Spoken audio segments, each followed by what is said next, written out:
Second part है हमारा 3x plus 4y equal to 10 and 2x minus 2y equal to 2। ठीक है, question ने क्या बोला है कि हमें एलिमिनेशन और सब्स्टिट्यूशन दोनों मेथड से सॉल्व करना है। तो चलो पहले क्या करें, एलिमिनेशन पहले सब्स्टिट्यूशन मेथड से सॉल्व कर लेते हैं। तो मान लो फर्स्ट वाले क्वेश्चन से मैं x की वैल्यू निकालता हूँ, सेकंड इक्वेशन से निकाल लेता हूँ, इजी पड़ेगी।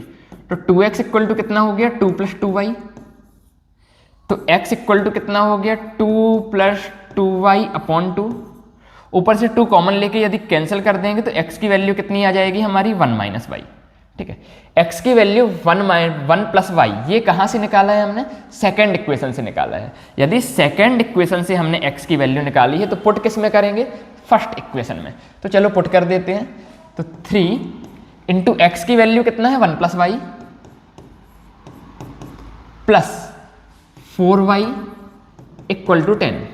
तो यहाँ से ये हो गया 3 plus 3y plus 4y equal to 10, that is 3 plus 7y equal to 10, that is 7y equal to 10 minus 3 यानी कि 7। तो y की वैल्यू कितनी आ गई 1। अब यदि हमारी y की वैल्यू 1 आ गई तो x कितना है हमारा, x की वैल्यू है 1 प्लस वाई। तो 1 प्लस वाई की वैल्यू कितनी है 1 पुट कर देते हैं तो x की वैल्यू हमारी कितनी निकल के आ गई 2।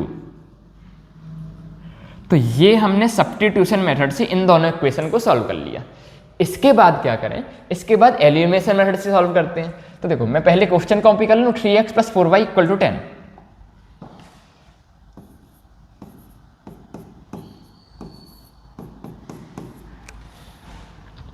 और दूसरी इक्वेशन है 2x minus 2y equal to 2।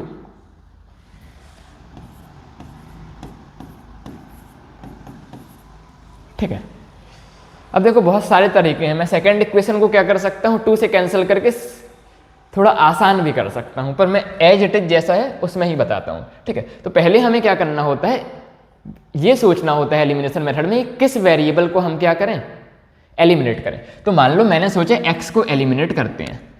तो फर्स्ट इक्वेशन में x का कॉफिशिएंट कितना है 3 और सेकंड इक्वेशन में x का कॉफिशिएंट कितना है 2।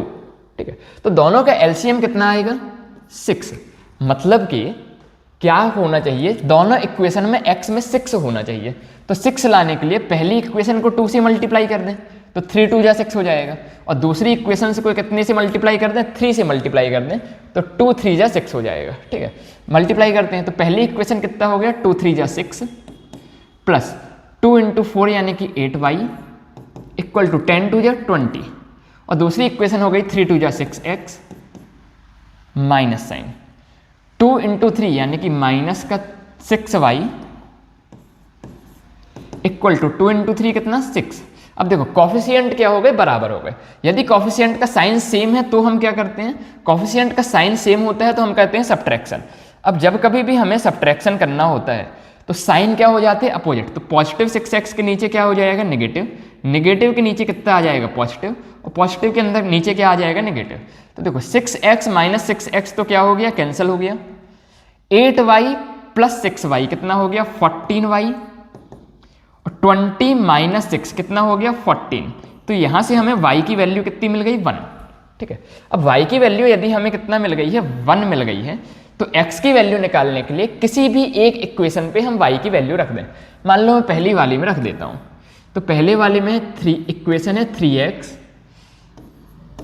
Plus 4y equal to 10।